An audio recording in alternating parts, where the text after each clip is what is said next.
నమస్తే, good morning. చినుకు రాలదు, మొలక లేవదు, మబ్బులు పడుతున్నా వాన కురుస్తలే, భారీ వర్షాలు పడతాయని ఐఎండీ చెప్తున్న కొన్ని చోట్ల మాత్రమే మోస్తరు వానలు.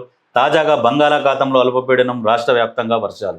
ఈ నెలలో వర్షాభావ పరిస్థితులు ఉండొచ్చన్న అంచనాలతో ఆందోళన. వానలు సరిగ్గా లేక వెనుకబడిన పంటల సాగు.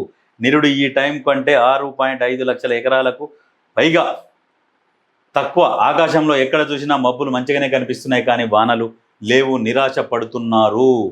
మొగులు పట్టిన జల్లు మాత్రం జారతలేదు. భారీ వర్షాలు ఉంటాయని వాతావరణ శాఖ వార్నింగ్ ఇస్తున్నా కానీ ఎక్కడ కూడా వర్షాలు పడతలేవు. ఆల్రెడీ ముఖ్యమంత్రి రేవంత్ రెడ్డి గారు చెప్పిర్రు. ఏందంటే శాస్త్రవేత్తలు చెప్తున్నారు ఈసారి వర్షాలు లేవు అని.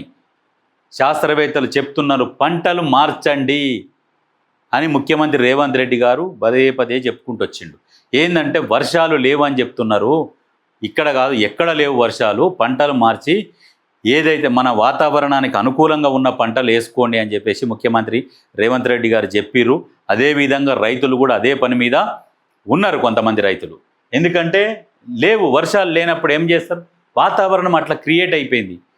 అడవులను నరికేసుకుంటూ పోవడము, ప్రకృతికి విరుద్ధంగా మనం ప్రవర్తిస్తున్నాం కాబట్టి ప్రకృతి కూడా మనకు వ్యతిరేకంగా విరుద్ధంగా ప్రకృతి కూడా ప్రవర్తిస్తుంది. కాబట్టి దానికి ఉదాహరణ ఇది, నిదర్శనం.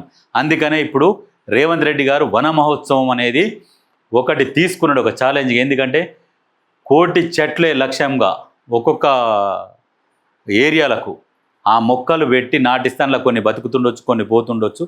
కానీ ఏదేమైనా కానీ ఈ మొక్కలు నాటడం వల్ల ప్రకృతిలో మార్పులు వస్తాయి. మార్పులు వచ్చినాక సకాలంలో వర్షాలు కురుస్తాయి, సకాలంలో రైతులు సంతోషంగా ఉంటారు. ఎందుకంటే ఒకప్పుడు చిన్నగా ఉన్నప్పుడు వాగులు వంకలు ఇట్లా పొర్లుతుండేది, బావులు కూడా అలుగెళ్ళి వస్తుండేది. ముసురు పెడితే 3-4 రోజుల దాకా ఇంట్లోకెళ్ళి బయటికి వెళ్ళకపోతుంటుంది. ఒక్కొక్క రోజులు వారం రోజులు కురిసిన రోజులు ఉన్నాయి వర్షాలు. అటువంటి వర్షాలు కనుమరుగవుతున్నాయి. అంటే మనము మానవాళే మొత్తం ప్రకృతిని నాశనం చేస్తున్నది. ఈ మానవాళి నాశనం చేస్తున్నందుకు ప్రకృతి కూడా ఏదో ఒకరోజు కన్నెర్ర చేస్తుంది. ఆ ప్రకృతి కన్నెర్ర చేయకుండా మనము ప్రకృతిని కాపాడుకుంటూ ముందుకు పోతే మనకు భవిష్యత్తు ఉంటుంది, మానవ మనుగడకు ప్రమాదం లేకుండా ఉంటుంది.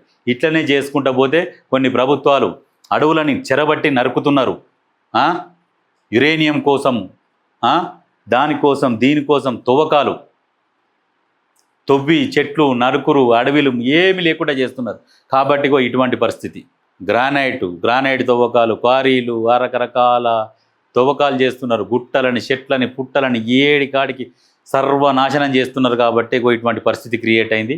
ఈ పరిస్థితి క్రియేట్ కావద్దు అని చెప్పేసి ఇప్పుడున్న ప్రభుత్వం కూడా ఏ రాష్ట్రం కా రాష్ట్రం కొన్ని ప్రభుత్వం చెట్లు పెట్టుకుంటా ఈ తెలంగాణ మిగతా రాష్ట్రాలకు కూడా ఆదర్శంగా నిలవాలని ఈ రేవంత్ రెడ్డి ప్రయత్నం చేస్తున్నాడు.